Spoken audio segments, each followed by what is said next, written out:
ಇನ್ನು ಹೊಳೆನರಸೀಪುರ ಲೈಂಗಿಕ ದೌರ್ಜನ್ಯ ಪ್ರಕರಣಕ್ಕೆ ಸಂಬಂಧಪಟ್ಟಂತೆ ಈಗ ಮಧ್ಯಂತರ ಜಾಮೀನು ಸಿಕ್ಕರೂ ಕೂಡ ರೇವಣ್ಣಗೆ ಇನ್ನೂ ಸಂಕಷ್ಟ ತಪ್ಪಿಲ್ಲ.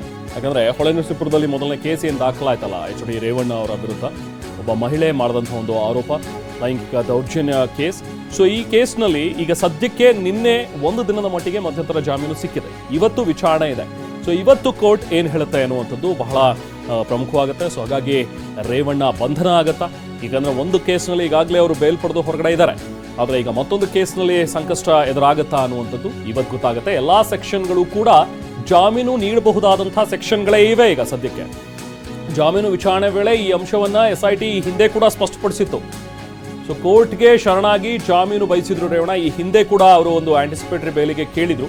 ಆದರೆ ತಾಂತ್ರಿಕ ಕಾರಣಗಳನ್ನು ಮುಂದೊಡ್ಡಿ ರೇವಣ್ಣಗೆ ಸಂಕಷ್ಟ ಎದುರಾಗುವಂಥ ಒಂದು ಸಾಧ್ಯತೆಗಳು ಈಗ ಕಂಡು ಬರ್ತಾ ಇವೆ. ಯಾಕಂದರೆ ಈ ಹಿಂದೆ ಏನೊಂದು ಇದೇ ಕೇಸ್ನಲ್ಲಿ ಆಂಟಿಸಿಪೇಟರಿ ಬೇಲಿಗೆ ಹಾಕಿದ್ರು, ಅದಾದ ನಂತರ SIT ಕೂಡ ಕ್ಲಿಯರ್ ಮಾಡ್ತು. ಇದೆಲ್ಲವೂ ಕೂಡ ಬೇಲೆಬಲ್ ಸೆಕ್ಷನ್ಗಳೇ ಇರೋದ್ರಿಂದಾಗಿ ಅಂತ ಹೇಳಿ ನಂತರ ಅದನ್ನು ವಾಪಸ್ ಪಡೆದಿದ್ರು.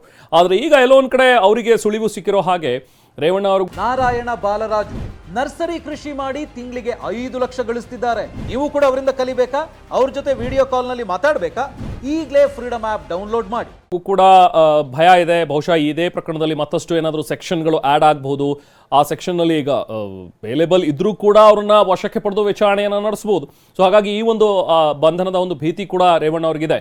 ಸೊ ಹಾಗಾಗಿ ಈಗ ಈ ಪ್ರಕರಣದಲ್ಲೂ ಕೂಡ ನನಗೆ ಬೇಲ್ ಬೇಕು, ಜಾಮೀನು ಬೇಕು ಅಂತ ಹೇಳಿ ಕೋರಿ ಈಗ ಅರ್ಜಿಯನ್ನು ಸಲ್ಲಿಸಿದ್ದಾರೆ. ನಿನ್ನೆನೇ ವಿಚಾರಣೆ ಮಾಡಿದಂಥ ನ್ಯಾಯಾಲಯ ನಿನ್ನೆ ಒಂದು ದಿನದ ಮಟ್ಟಕ್ಕೆ ಅವರಿಗೆ ಬೇಲನ್ನು ಕೊಟ್ಟಿತ್ತು, ಅಂದರೆ ಮಧ್ಯಂತರ ಜಾಮೀನನ್ನು ಕೊಟ್ಟಿತ್ತು. ಸೊ ಇವತ್ತು ಮಧ್ಯಾಹ್ನ ಇದೆ ವಿಚಾರಣೆ. ಸೊ ಅದರಲ್ಲಿ ಏನು ತೀರ್ಮಾನ ಆಗುತ್ತೆ ಅನ್ನುವಂಥದ್ದು ಕುತೂಹಲಕರ.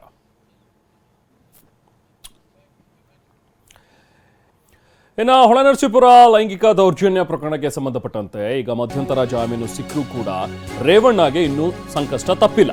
ಯಾಕಂದ್ರೆ ಹೊಳೆನರಸೀಪುರದಲ್ಲಿ ಮೊದಲನೇ ಕೇಸ್ ಏನು ದಾಖಲಾಯ್ತಲ್ಲ ಎಚ್.ಡಿ. ರೇವಣ್ಣ ಅವರ ವಿರುದ್ಧ ಒಬ್ಬ ಮಹಿಳೆ ಮಾಡಿದಂತಹ ಒಂದು ಆರೋಪ ಲೈಂಗಿಕ ದೌರ್ಜನ್ಯ ಕೇಸ್. ಸೊ ಈ ಕೇಸ್ನಲ್ಲಿ ಈಗ ಸದ್ಯಕ್ಕೆ ನಿನ್ನೆ ಒಂದು ದಿನದ ಮಟ್ಟಿಗೆ ಮಧ್ಯಂತರ ಜಾಮೀನು ಸಿಕ್ಕಿದೆ. ಇವತ್ತು ವಿಚಾರಣೆ ಇದೆ.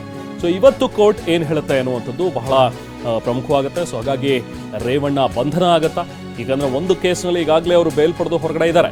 ಆದರೆ ಈಗ ಮತ್ತೊಂದು ಕೇಸ್ನಲ್ಲಿ ಸಂಕಷ್ಟ ಎದುರಾಗುತ್ತಾ ಅನ್ನುವಂಥದ್ದು ಇವತ್ತು ಗೊತ್ತಾಗುತ್ತೆ. ಎಲ್ಲಾ ಸೆಕ್ಷನ್ಗಳು ಕೂಡ ಜಾಮೀನು ನೀಡಬಹುದಾದಂತಹ ಸೆಕ್ಷನ್ಗಳೇ ಇವೆ. ಈಗ ಸದ್ಯಕ್ಕೆ ಜಾಮೀನು ವಿಚಾರಣೆ ವೇಳೆ ಈ ಅಂಶವನ್ನ SIT ಹಿಂದೆ ಕೂಡ ಸ್ಪಷ್ಟಪಡಿಸಿತ್ತು. ಸೊ ಕೋರ್ಟ್ಗೆ ಶರಣಾಗಿ ಜಾಮೀನು ಬಯಸಿದ್ರು ರೇವಣ್ಣ. ಈ ಹಿಂದೆ ಕೂಡ ಅವರು ಒಂದು ಆಂಟಿಸಿಪೇಟರಿ ಬೇಲಿಗೆ ಕೇಳಿದ್ರು. ಆದರೆ ತಾಂತ್ರಿಕ ಕಾರಣಗಳನ್ನು ಮುಂದೊಡ್ಡಿ ರೇವಣ್ಣಗೆ ಸಂಕಷ್ಟ ಎದುರಾಗುವಂಥ ಒಂದು ಸಾಧ್ಯತೆಗಳು ಈಗ ಕಂಡು ಬರ್ತಾ ಇವೆ. ಯಾಕಂದರೆ ಈ ಹಿಂದೆ ಏನೊಂದು ಇದೇ ಕೇಸ್ನಲ್ಲಿ ಆಂಟಿಸಿಪೇಟರಿ ಬೇಲಿಗೆ ಹಾಕಿದ್ರು, ಅದಾದ ನಂತರ SIT ಕೂಡ ಕ್ಲಿಯರ್ ಮಾಡ್ತು. ಇದೆಲ್ಲವೂ ಕೂಡ ಬೇಲೆಬಲ್ ಸೆಕ್ಷನ್ಗಳೇ ಇರೋದ್ರಿಂದಾಗಿ ಅಂತ ಹೇಳಿ ನಂತರ ಅದನ್ನು ವಾಪಸ್ ಪಡೆದಿದ್ರು. ಆದರೆ ಈಗ ಎಲ್ಲೋ ಒಂದು ಕಡೆ ಅವರಿಗೆ ಸುಳಿವು ಸಿಕ್ಕಿರೋ ಹಾಗೆ ರೇವಣ್ಣ ಅವ್ರಿಗೂ ಕೂಡ ಭಯ ಇದೆ. ಬಹುಶಃ ಇದೇ ಪ್ರಕರಣದಲ್ಲಿ ಮತ್ತಷ್ಟು ಏನಾದರೂ ಸೆಕ್ಷನ್ಗಳು ಆ್ಯಡ್ ಆಗಬಹುದು. ಆ ಸೆಕ್ಷನ್ನಲ್ಲಿ ಈಗ ಅವೈಲೇಬಲ್ ಇದ್ರೂ ಕೂಡ ಅವ್ರನ್ನ ವಶಕ್ಕೆ ಪಡೆದು ವಿಚಾರಣೆಯನ್ನು ನಡೆಸಬಹುದು. ಸೊ ಹಾಗಾಗಿ ಈ ಒಂದು ಬಂಧನದ ಒಂದು ಭೀತಿ ಕೂಡ ರೇವಣ್ಣ ಅವ್ರಿಗಿದೆ. ಸೊ ಹಾಗಾಗಿ ಈಗ ಈ ಪ್ರಕರಣದಲ್ಲೂ ಕೂಡ ನನಗೆ ಬೇಲ್ ಬೇಕು, ಜಾಮೀನು ಬೇಕು ಅಂತ ಹೇಳಿ ಕೋರಿ ಈಗ ಅರ್ಜಿಯನ್ನು ಸಲ್ಲಿಸಿದ್ದಾರೆ. ನಿನ್ನೆನೇ ವಿಚಾರಣೆ ಮಾಡಿದಂಥ ನ್ಯಾಯಾಲಯ ನಿನ್ನೆ ಒಂದು ದಿನದ ಮಟ್ಟಕ್ಕೆ ಅವರಿಗೆ ಬೇಲನ್ನು ಕೊಟ್ಟಿತ್ತು, ಅಂದರೆ ಮಧ್ಯಂತರ ಜಾಮೀನನ್ನು ಕೊಟ್ಟಿತ್ತು. ಸೊ ಇವತ್ತು ಮಧ್ಯಾಹ್ನ ಇದೆ ವಿಚಾರಣೆ. ಸೊ ಅದರಲ್ಲಿ ಏನು ತೀರ್ಮಾನ ಆಗುತ್ತೆ ಅನ್ನುವಂಥದ್ದು ಕುತೂಹಲಕರ.